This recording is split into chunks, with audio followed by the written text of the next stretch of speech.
the Hunt. So the Hunt has made its reappearance, meaning its first appearance. Let's take a look at what it's doing. So we have a beast boss on foot, with the enhancements of Scrag every stash. That's sticky objective essentially. So not bringing boys, just bringing the enhancement instead. Glory Hog for the 9-inch scout, and then Shirley as a Squighog for the built-in consistent durability increase of -1 to wound. 3 units of Squighog Boyz on foot, 2 Gretchen, 2 Kill Rigs, 2 Squighog Boyz unit, both max unit, followed by 2 Storm Boy units. The only interesting part here to me, not only interesting, but something that I do take into consideration here is the floating Beastbosses Boy unit. Is this something he decided to keep home? Is this something he puts into strategic reserves? Did he feel like he just needed a bigger screen? I do wonder as to, could he have hypothetically found a better way to use these 105 points? Or was this just the way that he was really wanting to stick to the theme of, hey, I really got to run my max amount of boys here, right? So make sure I'm gonna mess this up, guys. I think, yeah, we're good. So he did that's the one contention I have when I was going over the Orks codex and I was talking to people about the Hunt. I do still strongly believe it's highly limited. And again, this is going to be a contextual lesson today, as I'm going to show you exactly what this guy had to go through and why it's a bit of a niche example of the Hunt success. But what I will say is it did prove that kill rig is a factor of what you should be using and a need to use in the Hunt for a reason. And what that reason may be is, in my opinion, our friends' matchups. Today's sponsor, Baron of Dice. So Baron of Dice has great dice. They have actually enabled us to give these dice out for our paint competitions. So I greatly advise that you go out there. We have a link in the description for a 5% discount. That's, of course, because nobody likes taxes.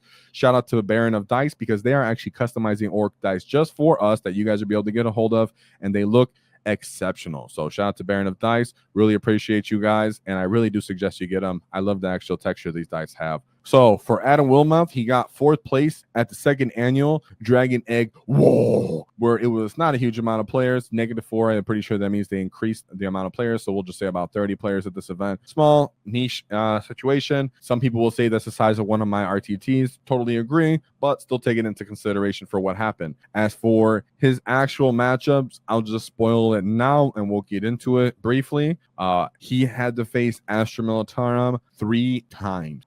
Now, if you're familiar with the Hunt, you understand that that's great for us as getting up the field quickly, getting additional AP into all these armor chassis, us having anti-armor, anti-vehicle 4+, having some dev wound potentials with the Hunt, with the Beast Boss on foot. Yes, it feels fantastic, but it's still niche situations to be playing Imperial Guard 3 times into a GT, right? But as for his first matchup here, he went into Gladius Task Force. Looks like basic Marines. He has an Apothecary Biologist, a Captain with Artificer Armor, Chaplain with Jump Pack, Lieutenant, and then he has Lieutenant with Fire Discipline, followed by Lieutenant with Combi Bolters. Only 1, 2, 3 units of Intercessors. That's not only, that's odd, right? Most people you'll never see. I've never gone to an event and seen that many Intercessors being used. Then he has Assault Intercessors with Jump Packs, 1 big brick, an Eradicator Squad, a Hellblaster Squad, which does great with Bolter Discipline, 1 Inceptor, 2 Inceptors, followed by Infiltrators, and then 2 units of Gladiator Lancers.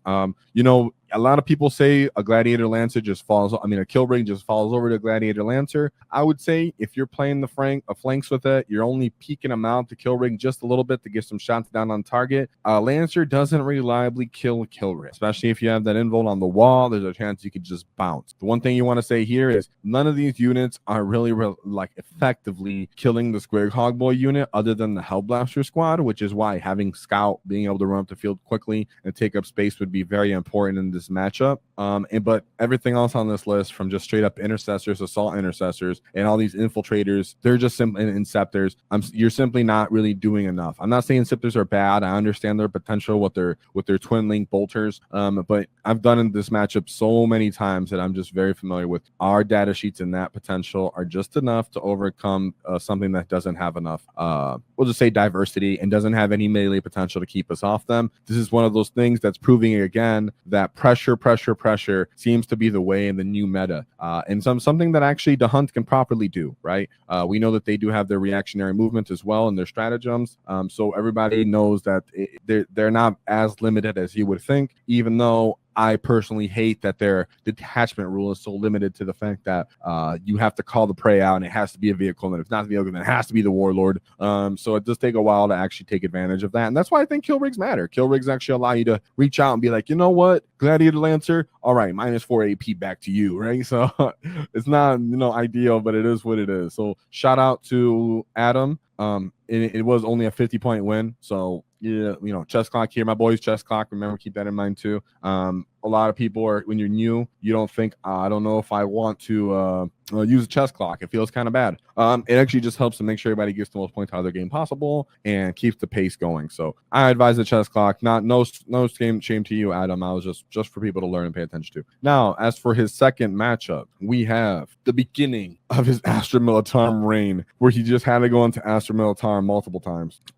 We have Lord Solar Leontes, pretty much a staple. Now we have a platoon command squad, Ursula Creed. These are quite typical. One unit of 20 Cadian Shock, another unit of Cadian Shock, basic infantry. Something that the Hunt wouldn't like to see here would be Catachans for their scouting potential. Then he has 2 units of Chimeras, an Ogren squad with the Rippa guns, another one with the Rippa guns, followed by 3 triple Rogel Dorns, and 2 Scout Sentinels, followed by 1 Knight Errant. Now, the Hunt, does the Hunt like to see this? Well, yeah.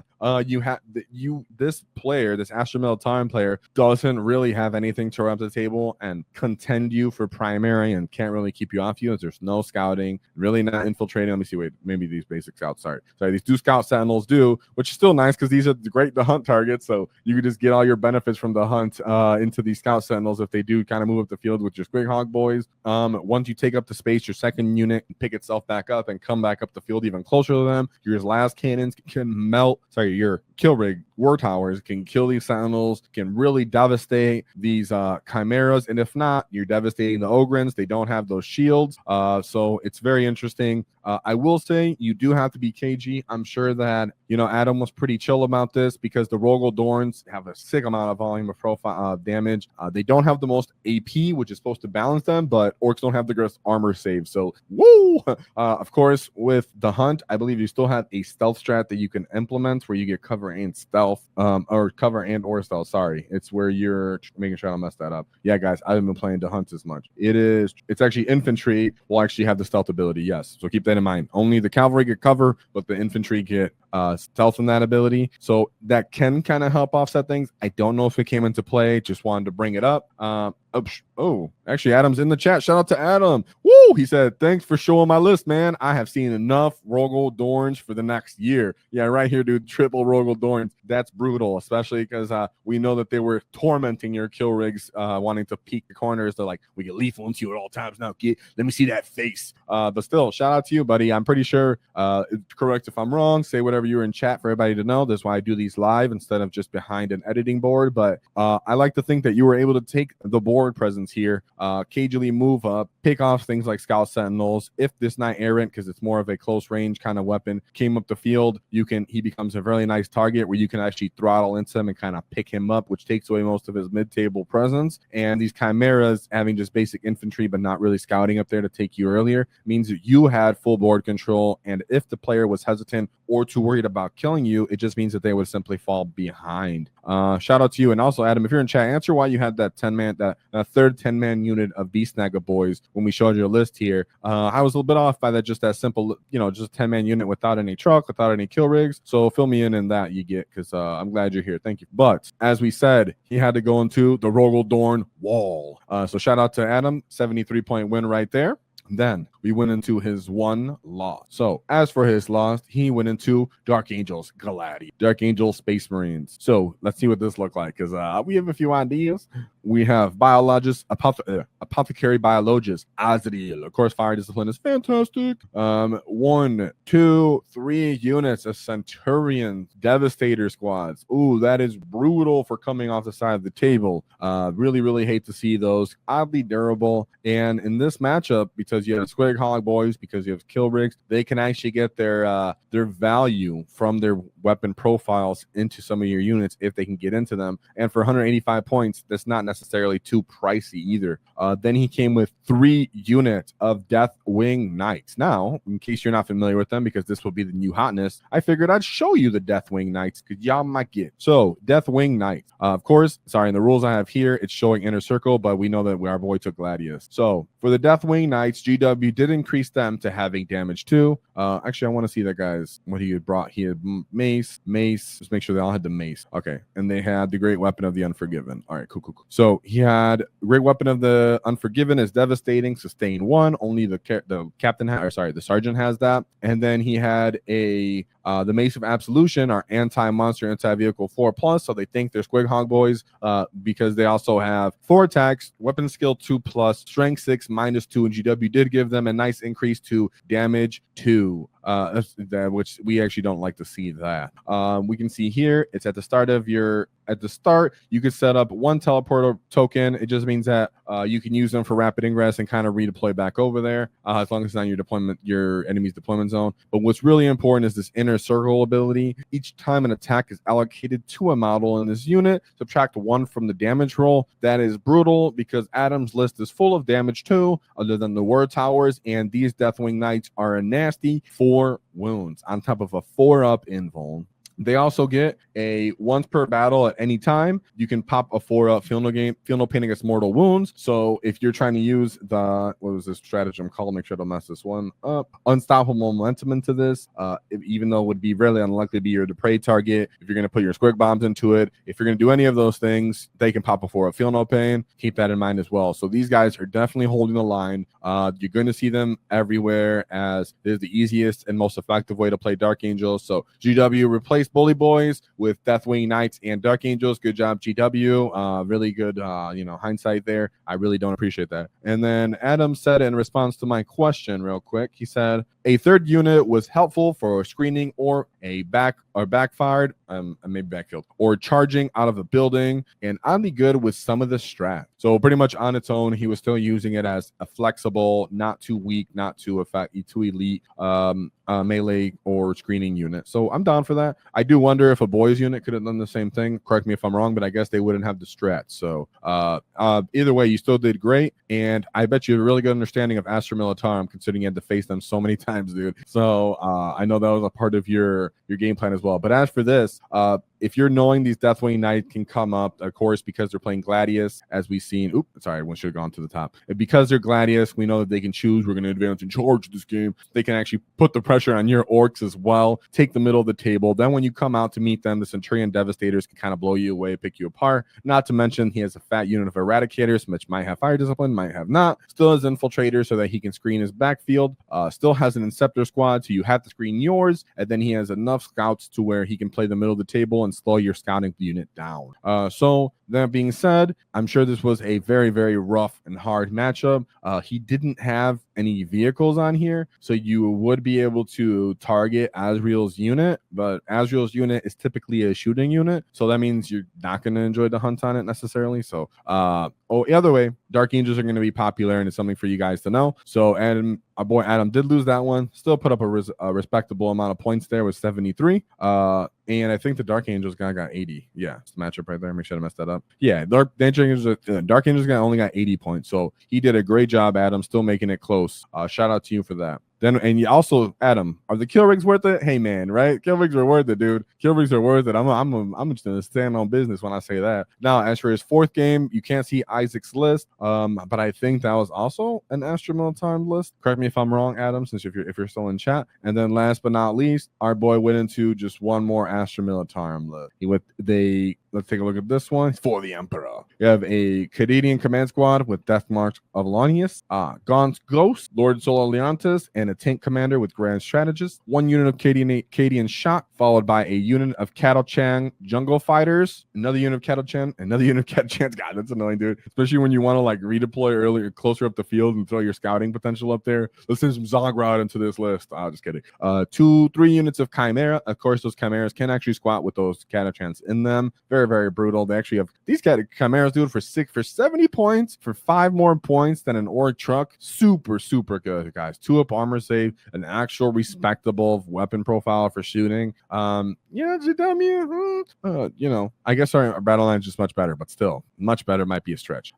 Lehman Rush Demolisher, very popular right now. This is kind of what people are kind of going into right now. So 1-2 units of those. Regimental Attaché, that's for the command squad. 1-2 Rogel Dorns. So our boy's seen 5 Rogel Dorns so far, if not more. And then simply 2 Scout Sentinels that are put together. Could be that he combined them together so he can bring them back on the field for that redeploy strat, but they can only use it once now, so it's a bit different. I like to say that Adam had a great understanding of the and Gonsko's unit's a bag of tricks as well. I like to say that Adam just understood the pressure in this and target priority, understanding that you have to keep units off the midfield tables and actually, let me think that again. Typically, I would advise that you keep the guard tanks from standing on the objectives. But in this case, because you're the hunt, the closer they get, it might be better for you when you're jumping out of terrain and charging into them. And it's a little better for your kill rigs because they do only have 24-inch range. Could be that he just enjoyed the -4 AP into everything here, which I know I would, right? Normally, that's our problem. We're going to something like even a Chimera sitting at a 2-up armor save. Your kill rig's like, what's up, boy? So love to see that. Then the guys get disembarked and you countercharge them. Then you pile in and consolidate. You start taking up space. Then someone gets close to you and you kind of do your reactionary move 6 inches behind a building, or you decide to get cover. And I don't know why you wouldn't have cover, but hey, let's just say you didn't. So I really like that. Overall, I can see why it's really good to see. Nonetheless, even though this was a very kind of niche skew win path because it was so odd to go into so many Astromill times lists, I do like to see that it did what it was supposed to do. You at least want to know that when the hunt goes into something that's armor heavy, that lacks invulns, that needs to be pressured, that it does its job. So Adam, thank you very much for that. As you prove to the Ork community, as long as you got some cunning and you cover that business and you get pressure and you get stuck in, you can at least throw armored guard back, because some people were running into that problem. So for anybody playing casually, playing into a lot of guard, learn some lessons from Adam. Hopefully he joins our Discord. But the hunt did its job. Let's take a look at his list one more time. And before he says that, he says Astro was solo that game, so the big hunt rule was useless in that game. Gosh, that's what I'm saying, guys. That's what I'm saying. If the person knows how to play it, they're like, what? You need my warlord? Let me just okay, you don't have an army rule now. Oops. So DW, you got to work around that, dude. At least make it like an oath. We could pick anybody, maybe make it they have to have a character. I don't know. Just make the hunt make more sense. So Adam did end up pulling this through because he was just going to armored guard and such. But I really do wonder, how the rest of it's going to look for other people that run the hunt so much. He said kill rigs are legit. I'm going back to running 3. I think that's what I'm talking about. And no, Adam is not a plant. I did not plant him in here to say kill rigs are awesome. I've been saying that if you're playing the hunt, kill rigs are going to be where it's at. As when someone is far away from you, you do still want to gain a benefit from additional AP for picking the hunt target. Kill rigs are the only way you can do that. So awesome. Thank you very much for that, Adam. And pop into our Discord. That way everybody can pick your brain, because the hunt is one of those factions that detachments that every Ork player is trying to make work for the most part. And they keep going back, man, I play the hunt, but I could just play Warhorde, So Adam chose to do this. Let's take a look at this list one more last time. He has a Beast Boss, followed by Beast Boss with Scrag every stash. Glory Hog on his Beast Boss and Squigosaur. Shirley has a Squigoth and his other Beast Boss and Squigosaur. 3 10-man units of Beast Snagger Boys. 2 units of Gretchen. 2 Kill Rigs. 2 big full units of Squighog Boyz, followed by 2 Storm Boys. Shout out to Adam Willmarth and his dog. If you enjoyed the clip, check out the full video here. If you'd like to see more tactics, click here. Let's get stuck in, lads!